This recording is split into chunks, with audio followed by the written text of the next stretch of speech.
Ahoj, tady Petr, vítejte v Alpách. Dneska pro vás mám rozhovor s Martinem Baránkem. Martin má hned několik různých hotelů rozesetých po oblasti Kaprunu, řekněme, po Salzbursku. A my jedeme na jeden z nich, který se jmenuje Baránekhof. To je ten největší, který má. Já se teď právě nacházím v naprosto úžasném prostředí Kaprunu, respektive Cel am See, ono to je hodně propojený. A tohle, co vidíte za mnou, tak to už je kousek od přímo penzionu Baránekhof, na který já právě teď jedu. S Martinem se budeme bavit primárně o tom, jak se vlastně dostal do Rakouska, do Alp, jakým způsobem se mu podniká.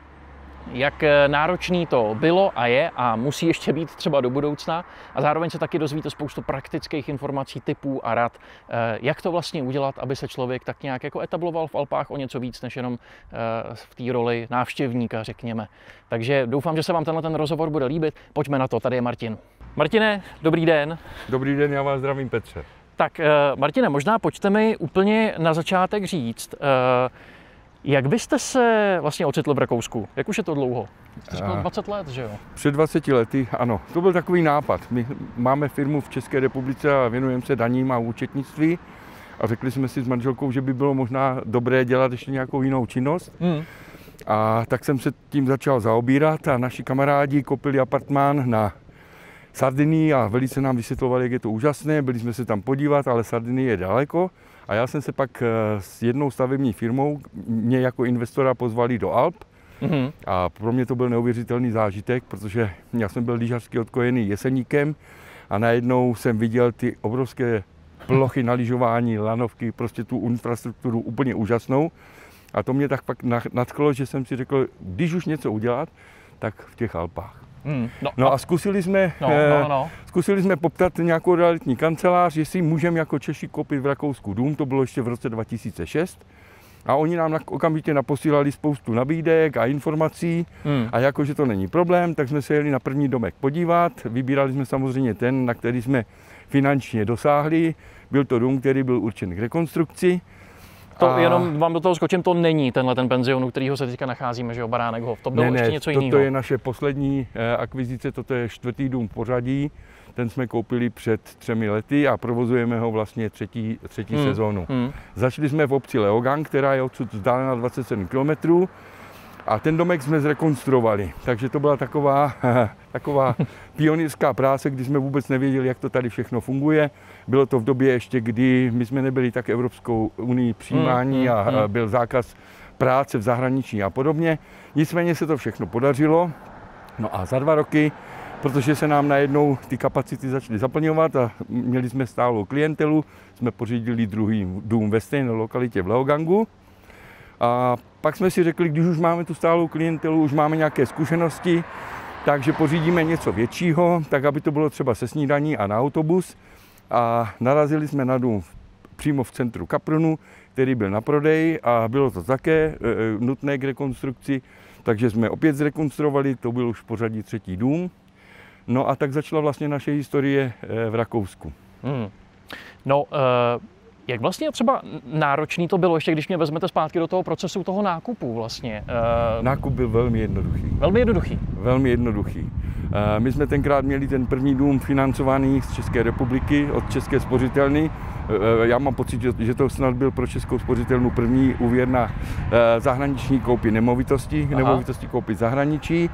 Ale ten proces byl jednoduchý. Realitní kancelář připravila naprosto všechno. My jsme měli informace od dodavatelů energie, jak ten dům byl vlastně energeticky náročný, kolik třeba ta elektrika stála, takže jsme si mohli udělat nějaký výpočet a šli jsme do toho. Bylo to opravdu velice jednoduché. Dneska byste řekl, že se ty procesy ještě třeba zjednodušily? Díky mým zkušenostem, které už mám. Jo? Tenkrát jsme byli opravdu nepopsaný list. Kdybych měl ty zkušenosti dnešní v té době, tak bych možná i zvažoval, jestli do toho jít, protože byla spousta věcí, které nás překvapily. Jo? Když jsme ten první dům zrekonstruovali a oddechli jsme si, máme všechno za sebou, tak najednou přišla faktura na 500 000 korun za to, že jsme rozšířili ubytovací kapacitu. Museli jsme vstoupit do podílu do vodohospodářské společnosti místní, ano, a tam nám na základě počtu lůžek vypočetli, kolik to bude stát, takže to byly takové překvapení. U těch dalších nákupů nemovitostí už jsme měli zkušenosti a věděli jsme, co máme hledat. Důležité je parkoviště a důležité jsou dobré sousedské vztahy. No a možná ta lokalita ještě, protože vy jste zmiňoval, i ten první penzion byl vlastně tady relativně, řekněme, jako v regionu. 27 km odsud, jo, ano. Takže jak jste to třeba přemýšleli tady nad tímhletím? Prostě kterou lokalitu zvolit? Jestli jste k tomu měli nějaký vztah? Nebo? Neměl, ale díky tomu, že mě ta stavební firma sem vzala jako investora a já jsem viděl to středisko obrovské, tak jsme si řekli, a znal jsem to jediné z Rakouska, tak jsme si řekli, zkusíme tuto lokalitu. Bylo to v dosahu České republiky, je to 600 km od mého bydliště v České republice, takže to byly faktory, které k tomu přispěly. Samozřejmě, když jsem potom hledal dál, tak jsem projel tady okolí, řekněme, do vzdálenosti 100 km, možná 150, ale usoudil jsem, že když koupit další dům, tak aby to bylo všechno pohromadě, že nemá smysl mít jeden tam a jeden tam, že by se to opravdu těžko udržovalo. To chápu, mě totiž k tomu ještě napadá, jestli myslíte, že třeba ten Kaprun nebo celkově ta lokalita tady toho Salzburska, jestli je něčím třeba výjimečná, jestli to je opravdu takový to, že se tady můžete spolehnout na tu klientelu, na to, že prostě přijedou vždycky. Kaprun má teďka v současné době obrovskou výhodu díky tomu, že je tady ledovcové lyžování. Musím říct, že za těch 20 let se ten charakter zim opravdu změnil. Dřív jsme byli zvyklí, že i v těch údolních místech napadlo třeba metr sněhu. To se v posledních 5 letech třeba už nestává. Aha. Takže Kaprun je z hlediska biznisu v uvozovkách dobrý, protože je tady opravdu záruka sněhu a je to středisko, které je to známé. Jo? Spousta lidí samozřejmě Kaprun zná. Ten Leogang jsme vybrali, protože jsem tam za prvé byl a za druhé, že to lyžařské středisko, které tam je obrovské. Tam je v dnešní době 340 km sjezdovek, je to vlastně jsou to 2 propojená údolí, Saalbach Hinterglemm, Leogang Fieberbrunn a teď se připravuje propojení s oblastí Zell am See, ano, a s Kaprunem. A Skipas v současné době platí na obě 2 střediska, to znamená, je jedno, kde náš host bydlí, jestli bydlí v Kaprunu nebo v Leogangu, může si zalyžovat všude. Takže to bylo v podstatě ono. Já přiznám, že jsem Kaprun moc neměl rád, jo, ale z hlediska obsazenosti a tak dále je ten Kaprun dobrý a je celoroční. Co třeba tím, jak máte těch penzionů víc, jak se tady v tomhletom třeba směru mění ta obsazenost, jo? Že jestli přece jenom to není tak, že jsou prostě místa a samozřejmě penziony, které vydělávají víc, a jestli si třeba čas od času neříkáte, no tak jestli by nebylo lepší to třeba konsolidovat a nezůstat jenom u jednoho, jestli ty 3 prostě se dají stihnout. Dají se stihnout. My máme celkem 4 penziony, dá se to stihnout a každá ta oblast má svoje specifikum. Kaprun můžete provozovat opravdu celoročně. Kdežto v Leogangu je to čistě sezónní záležitost. Letní sezóna, je tam bike park, samozřejmě turistika a ostatní atrakce a aktivity, které můžete letní provádět. A pak je zimní sezóna, ale díky tomu, že to středisko je níže položené, tak tam se opravdu lyžuje od konce listopadu do konce března, někdy do poloviny dubna, kdežto v Kaprunu je ta zimní sezóna výrazně delší, protože začíná se lyžovat už někdy koncem října a končí se v květnu, případně v červnu podle sněhových podmínek. Čili zimní sezóna je v Kaprunu delší, ano, a v Leogangu je to kratší, ale obě 2 střediska jsou žádaná. Co se týká klientely, jsou žádaná, protože každé má svoje. No, když jste narazil na tu klientelu, možná klidně pojďme postupně se podívat přímo do penzionu. Kdo je vlastně nejčastější klientelou? Je to tak, že si vás prostě našli Češi, protože prostě provozovatel je Čech a jezdí sem nejvíc oni? Ano. Změnilo se to. Když jsme měli ty domečky v Leogangu, tak jsme měli 99% české klientely. A právě lidi vítali to, protože my jsme ta starší generace, která měla jazykové bariéry, tak spousta lidí, kteří k nám začínali jezdit, bylo z toho důvodu, že se s náma jednoduše domluvili. A tím, že jsme rozšířili svoje ubytovací kapacity do Kaprunu, tak už ta klientela je mezinárodní. Největší podíl samozřejmě jsou čeští hosté, protože jsou to naši štamgasti, jezdí k nám už dlouho, ale tady v Kaprunu i v Leogangu v posledních letech máme spoustu hostů z Rakouska, z Německa a nejvíc z Polska v poslední době. Aha. protože v Polsku se pravděpodobně daří, takže opravdu Takže to tady vidíte, jinými slovy zmotněný potom. Vidíme to všechno. Jo. Toto je opravdu u nás mezinárodní klientela z celého světa. Je to jednak dáno i tím, že jsme začali spolupracovat s Bookingem, takže Booking Pardon, na to spousta lidí nadává na ten Booking, teda co jsem slyšel. Vy ne? Já vám to řeknu. Ten Booking my používáme jako třeba na výprodej volných termínů a podobně. On má jednu obrovskou výhodu, že se s ním dá flexibilně pracovat, s tím Bookingem. A ta spolupráce, ten Booking, řekl bych, že nedělá skoro nic ani pro hosty, ani pro nás. Ano, je to platforma, ale důležitá. Prostě před ní přijdou lidi, kteří potom už chodí napřímo, samozřejmě. Jo, takže s Bookingem spolupracujeme. Dřív jsme dělali vlastně výhradně rezervace přes náš systém. To bylo, když jsme ještě byli v Leogangu, ale v poslední době ten Booking je taky pro nás přínosný. Z hlediska marketingu, vy byste třeba doporučil se soustředit na nějakou klientelu, nebo je to opravdu tak, že by měl ten penzion třeba z vašeho pohledu být skutečně pro všechny? Ideálně, když je pro všechny. Za prvé, termíny jarních prázdnin například, nebo i letních prázdnin jsou různé.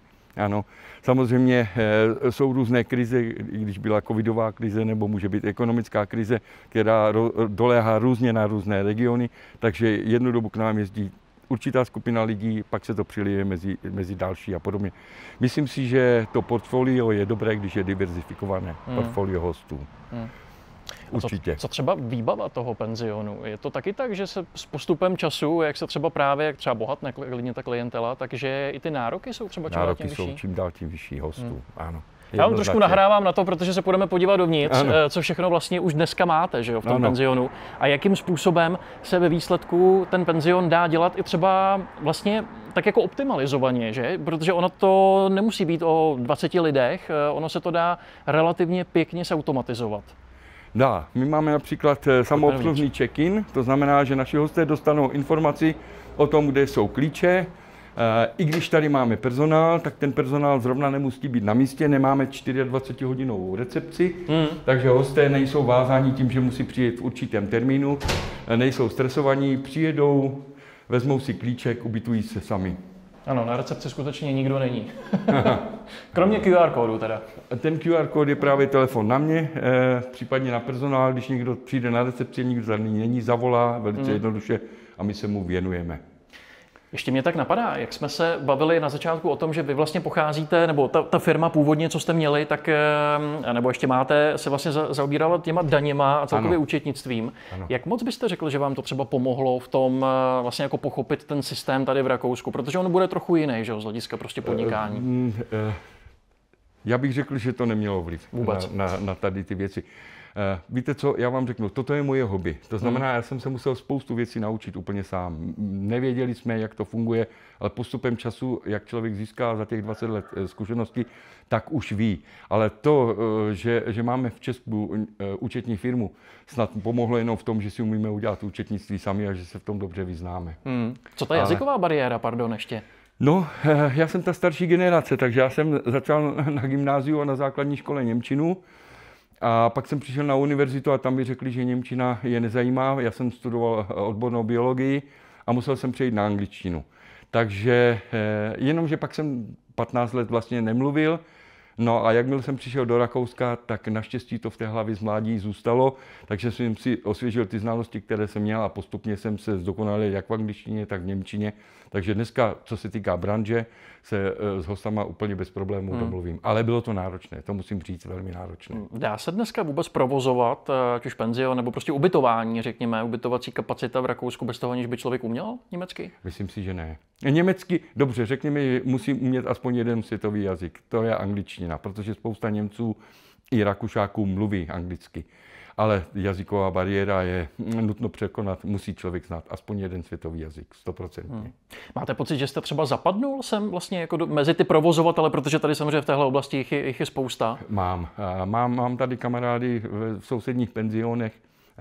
Ta spolupráce funguje velice jednoduše. Máme plno, pošlu k ním, oni mají plno, pošlou hosty k nám, aniž bychom se báli, že třeba ty stále hosty ztratíme. Prostě je to služba pro našeho hosta, jestliže ho ubytuju u sebe nebo u někoho jiného, tak to vůbec neřeším, udělám to rád, protože nám se to samozřejmě vrací.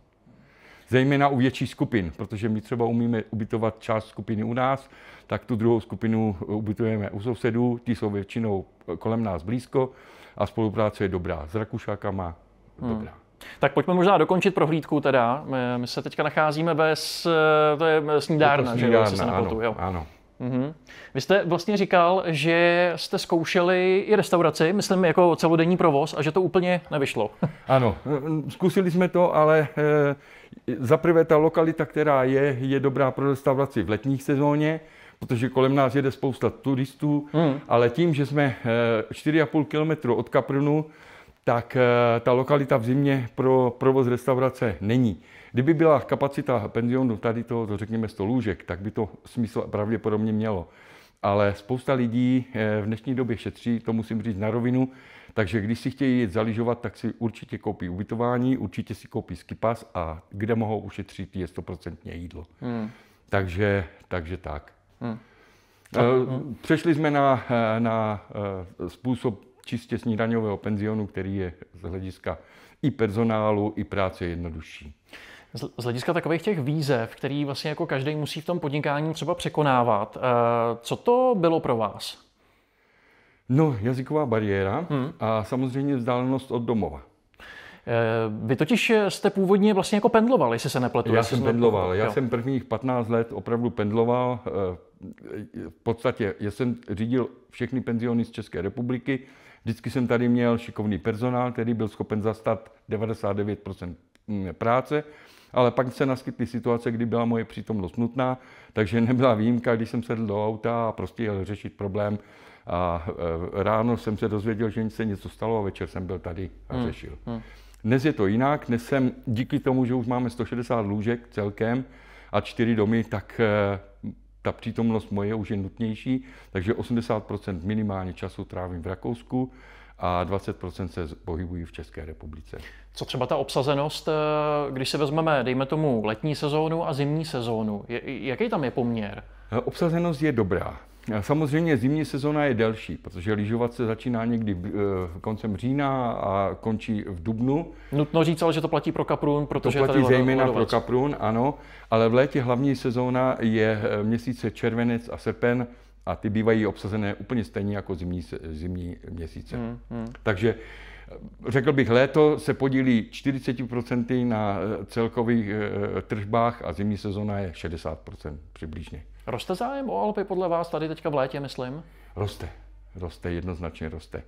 Protože díky tomu, že Rakousko nemá moře, tak prostě se snaží, aby ty hosty přitáhlo. Takže tady je spousta atrakcí a zajímavostí a samozřejmě ta sama o sobě příroda je úžasná.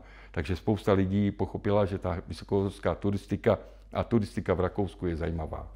No a pro vás to taky samozřejmě znamenalo, my jsme se o tom bavili, tu výzvu, ten penzion nějakým způsobem vlastně jako dovybavit, asi předpokládám, podle toho, aby tady hosti skutečně měli všechno. Takže možná jenom si dokončíme teda tu prohlídku, protože tady je vlastně co? Vy jste přidávali postupně fitness centrum, je tady vlastně menší, je tady dokonce i takováhle. Můžeme projít dál. Klubovna, řekněme, štube.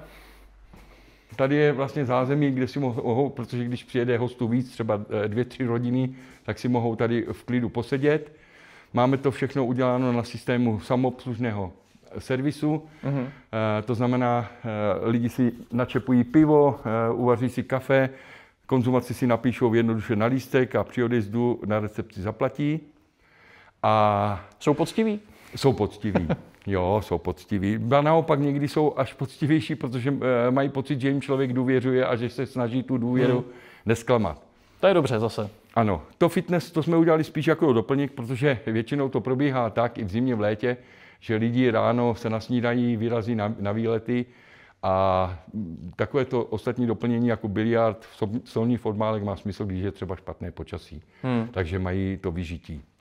Ale obecně i v té zimní v letní sezóně, tak hosté ráno opustí penzion, lyžují nebo případně dělají nějaké aktivity a večer se vrací na spaní.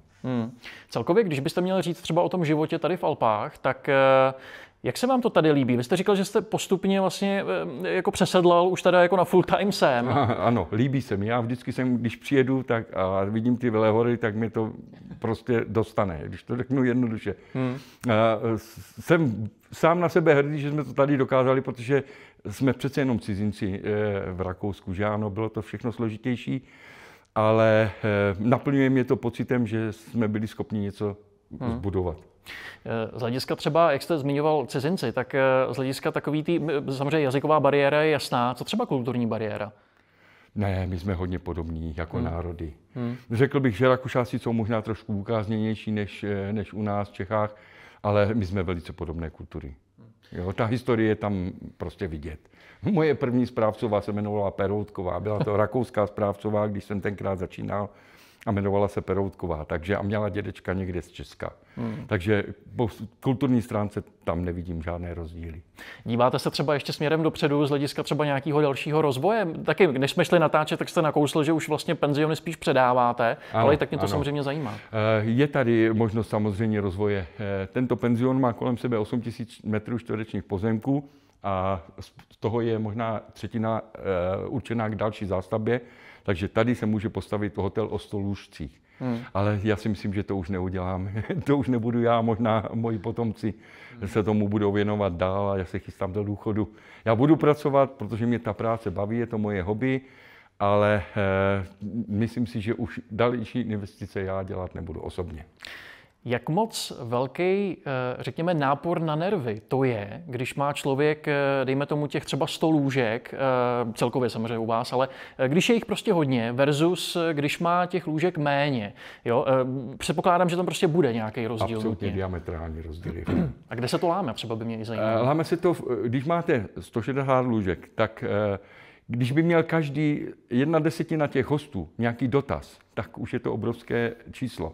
Takže já za den dobíjím 2krát telefon, protože to je prostě komunikace dneska přes WhatsApp, Messenger, e-maily, telefony. Takže tato práce je úplně jiná, než když byl jeden penzion. Ten jsem byl schopen dělat opravdu z domu. 2 jsem byl schopen dělat z domu. 3 už to bylo trošku náročnější, ale v těch 4 si to už nedovedu představit. Čili zvládne to člověk, řekněme, mít jako takový koníček? Vlastně podobně jako vy. To znamená, že to měl, řekněme, k nějakému svému hlavnímu zaměstnání třeba. Ano, dá se to zvládnout, ale musíte tomu věnovat plně. To znamená, mojich 80% času, i když jsme měli filmu v Česku, už sebralo to Rakousko. Půjdeme možná ještě teda, dokončíme okruh a půjdeme přes bar zpátky na zahradu, kde jsme začínali. Mě totiž bude určitě zajímat i takový ty praktický rady, zkušenosti možná, když by chtěl někdo další vlastně jít, řekněme, ve vašich šlépějích a vůbec třeba přemýšlí nad tím, že by buď něco koupil, ať už samozřejmě jako v téhle velikosti, ale spíš asi menšího, tak jak byste mu třeba doporučil začít dneska? Já vám řeknu, jak to je. Tady je v Kaprunu spousta lidí, kteří mají koupené třeba samostatné apartmány a většinou to dopadá tak, že se mě ptají, co s tím mají dělat, protože pokud se tomu nechtějí věnovat, jako já, na 80%. Myslíte Češi nebo celkově? Myslím českou klientelu. A berou to třeba jako investice do nemovitosti, tak pak v tom případě ano, protože ta nemovitost na hodnotě nestratí. Ale spousta lidí se na mě právě obrací, že mají problémy, pokud se jim o to stará někdo cizí, v tom smyslu, že mají vysoké náklady obecně. A oni měli třeba představu, že si koupí apartmán, budou si do něj jezdit, kdy chtějí a nakonec zjistí, že to není tak, jak si to představovali, že si musí dopředu rezervovat a kolikrát se stalo, že i ten provozovatel třeba chtěl pro nich jako kdyby provizi za ušlý zisk, že to nemohl provozovat naplno. Takže když se někdo bude rozhodovat, jestli do toho jít nebo ne, tak opravdu buď to jako investici s tím, že se nebudu o to starat, budu mít investice do nemovitosti, něco málo mi to možná přinese, ano, anebo tak jak já, ale v tom případě jeden apartmán nestačí. Protože je potřeba mít těch ubytovacích kapacit víc, aby tam byla větší flexibilita. Jak vypadal vůbec váš den, dejme tomu, jakožto provozovatele penzionu? Můj den má 24 hodin, protože díky tomu, že mám veřejné telefonní číslo a hosté jsou různí, tak mi volají v 10 hodin večer, ve 2 hodiny v noci, třeba když přijedou později a mají problém najít třeba ubytování nebo cokoliv podobného. Je to 24 hodin denně, musí člověk být na to připravený. A nebo delegovat pravomoci potom, samozřejmě to jde, ale to všechno má vliv na tu efektivitu toho provozu. No a aby ten provoz byl co možná nejefektivnější, doporučoval byste třeba dělat si, dejme tomu, když dělám nějakou propagaci třeba toho penzionu, je za vás lepší se opravdu propojovat co nejvíc to jde, ať už přesně hotely v okolí, nebo dejme tomu třeba tady region jako takovej, anebo spíš jet třeba na vlastní pěst a snažit se ten marketing se třeba pojmout jako po vlastní ose hlavně? My to děláme tak, že to děláme hlavně po vlastní ose. A samozřejmě spolupráce existuje, využíváme k tomu ten booking a hlavně naše webové vlastní stránky, kde si lidé mohou udělat rezervaci online. Ano, a ta spolupráce s těma ostatními je, řekl bych, okrajová záležitost. Soustředujeme se sami na sebe, převážně. Co vás ještě vlastně teda čeká? Už jsme to taky trochu nakousli z hlediska i toho předávání a tak dále, ale je tady třeba něco, na co vy se fakt jako těšíte v tuhle chvíli? Já se těším, že se budu tím už úplně bavit. Ale pořád máte to veřejné číslo, že jo? Mám to veřejné číslo, to já můžu předat kdykoliv, nebo mám samozřejmě i telefon, který je čistě určen pro rezervace, ale mám ho přesměrovaný přesto na sebe. A jednoho krásného dne se budu bavit tím, že budu hrát hostem na heligonku a dělat jim zábavu a dělat s něma srandu a prostě s něma tady vykládat a takové ty povinnosti, ten každodenní stres, který je, protože při 4 nemovitostech se vám vždycky někde něco pokazí, jednu práci skončíte, druhou začínáte, tak to už bude za mě dělat někdo jiný a já se budu bavit. Martine, mám to v plánu. Já moc děkuju za rozhovor, za povídání. Rádo se stalo, děkuji také. Tak co na to říkáte? Já budu moc rád, když ten rozhovor podpoříte buď lajkem, nebo přímo odběrem celého kanálu. Určitě to těmhletěm videím prospěje a pomůže, takže budu za to moc rád a děkuju. Zároveň jakýkoliv tipy a jakýkoliv otázky byste třeba měli tady k tomuhletomu tématu, nebo k tomu, co jste právě teď slyšeli, tak mi to neváhejte dát vědět do komentářů tady k tomuhletomu videu. Všechny si pročtu, na všechny se pokusím odpovědět, takže děkuju za ně dopředu. Zároveň samozřejmě tenhle kanál můžete sledovat i na těch obvyklých sociálních sítích, jako je Instagram nebo jako je TikTok. Když si tam dáte Žít v Alpách, tak tam uvidíte třeba různý záběry, které se úplně třeba do videí nevejdou. No a já se na vás budu těšit zase příští týden u dalšího videa. Mějte se moc pěkně. Zatím ahoj.